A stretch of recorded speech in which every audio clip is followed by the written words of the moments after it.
ആലപ്പുഴക്കാരുടെ special കറി. നമ്മുടെ അടിപൊളി ഞണ്ട് കറി റെഡി ആയിട്ടുണ്ട്. ഇന്ന് ഞാൻ ഉണ്ടാക്കുന്നത് ഞണ്ട് തേങ്ങാപ്പാലിട്ട കറിയാണ്.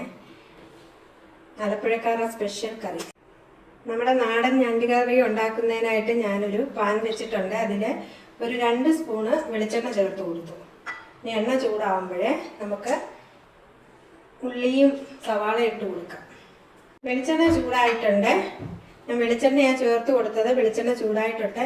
അതിലേക്ക് ഞാൻ ഒരു സവാളയും കുറച്ച് കൊച്ചുള്ളിയും കൂടെ ചേർത്ത് കൊടുക്കാം. എനിക്കാണ് ഇത്രയും ഞണ്ടേ ഉള്ളൂ, അതായത് ഒരു 200 ഗ്രാം ഞണ്ടേ ഉള്ളൂ. അതുകൊണ്ട് ഒരു സവാളയും ഒരു 10 കൊച്ചുള്ളിയും കൂടെ ഞാൻ ചേർത്ത് കൊടുത്തു.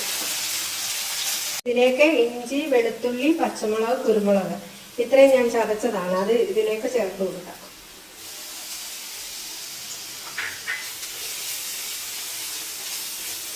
ഇതിലേക്ക് ഞാൻ അല്പം മഞ്ഞൾപ്പൊടിയും കൂടെ ചേർത്ത് കൊടുക്കുന്നുണ്ട്.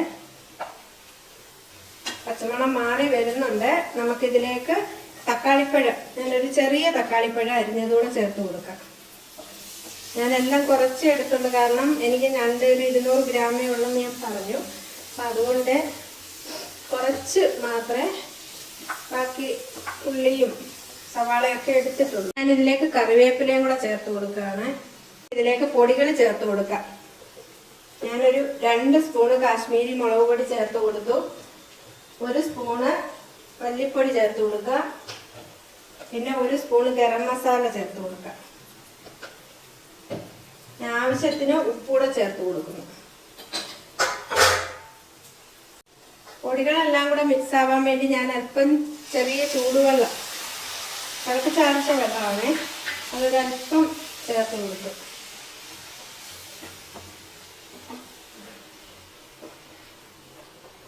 നല്ലോണം ഒന്ന് ഇളക്കി യോജിപ്പിക്കാം. എന്നിട്ട് ഇതിലേക്ക് നമുക്കിപ്പം ഞണ്ടിട്ട് കൊടുക്കാം. അല്പം കായപ്പൊടിയും കൂടെ നമുക്ക് ചേർത്ത് കൊടുക്കാം. ശകലം കായപ്പൊടിയും കൂടെ ചേർത്ത് കൊടുക്കാം. നുള്ളു മതി. ഇതിലേക്ക് ഞാൻ ഞണ്ട് ചേർത്ത് കൊടുക്കുകയാണ്. കുറച്ച് ഞണ്ടേ ഉള്ളൂ, ഞാൻ ചെറുതായിട്ട് അരിഞ്ഞതാണ്. അതോടിട്ട് ഇളക്കി യോജിപ്പിച്ചിട്ട് നമുക്ക് അടച്ച് വെച്ച് വേവിക്കും. പിന്നെ ബാക്കി ഞണ്ട് ഞാൻ ഫ്രൈ ആക്കി.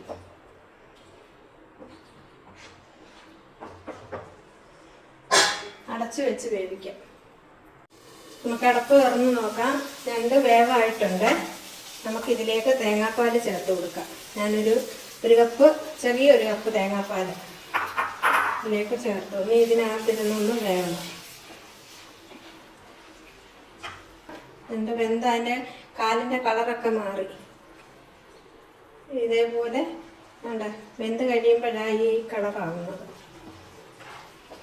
ഉപ്പുണ്ടോയെന്നൊക്കെ നോക്കണം. ഈ സമയത്ത് ഉപ്പില്ലെങ്കിൽ ഉപ്പ് ചേർത്ത് കൊടുക്കണം. ഉപ്പൊക്കെ ഉണ്ട് എല്ലാം പാകത്തിന്. ഒന്ന് 5 മിനിറ്റ് ഒന്ന് അടച്ച് വേവിക്കാം. പിന്നെ തേങ്ങാപ്പാൽ ഒഴിച്ച് നമ്മുടെ ഞണ്ട് കറി റെഡിയായിട്ടുണ്ട്. ഞാൻ അല്പം കറിവേപ്പില വിതറി കൊടുക്കുന്നു. പിന്നെ ഒരു തക്കാളി ഞാൻ വട്ടത്തിൽ അരിഞ്ഞതുകൂടെ ഇതിനകത്തങ്ങ് ചേർത്ത് കൊടുക്കുക. ഒരു ഭംഗിക്ക് കിടക്കട്ടെ. എന്നിട്ട് നമുക്കിതൊന്ന് അടച്ച് വെക്കാം. എന്നിട്ടൊന്ന് അടച്ച് വെച്ചിട്ട് ഞാൻ കടുക് ഇറക്കാം. കടുക് ഇറക്കാനായിട്ട് ഞാൻ വെളിച്ചെണ്ണ ഒഴിച്ചിട്ടുണ്ട്. വെളിച്ചെണ്ണ ചൂടാകുമ്പോൾ നമുക്ക് കടുക് ചേർത്ത് കൊടുക്കാം. കടുക് പൊട്ടിയിട്ടുണ്ട്. നമുക്കതിലേക്ക് അല്പം ഉലുവായും കൂടെ ചേർത്ത് കൊടുക്കാം.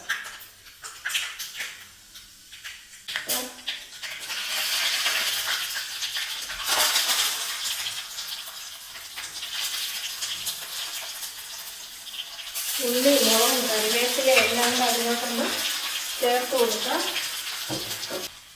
ഉള്ളി ഒന്ന് മുരിയണം.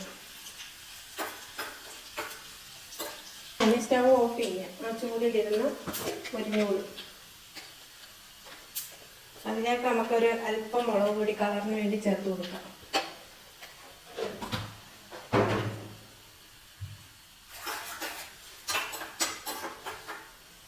ഇനി അത് ഈ ഞണ്ട് കറിയിലോട്ട് ചേർത്ത് കൊടുക്കാം. കടുവത്തേക്ക് നീളിലോട്ടൊന്ന് കടുവത്തേനകത്തോട്ട് നമുക്ക് വേണമെങ്കിൽ ഒരല്പം ചൂടുവെള്ളം കൂടെ ഒഴിച്ച് കൊടുക്കാം. ശകല തിളപ്പിച്ചരച്ച വെള്ളം കൂടെ ഒഴിച്ചു. ചെറിയ ചൂടുണ്ട്, എന്നിട്ട് ഒന്ന് ഇളക്കി യോജിപ്പിക്കാം.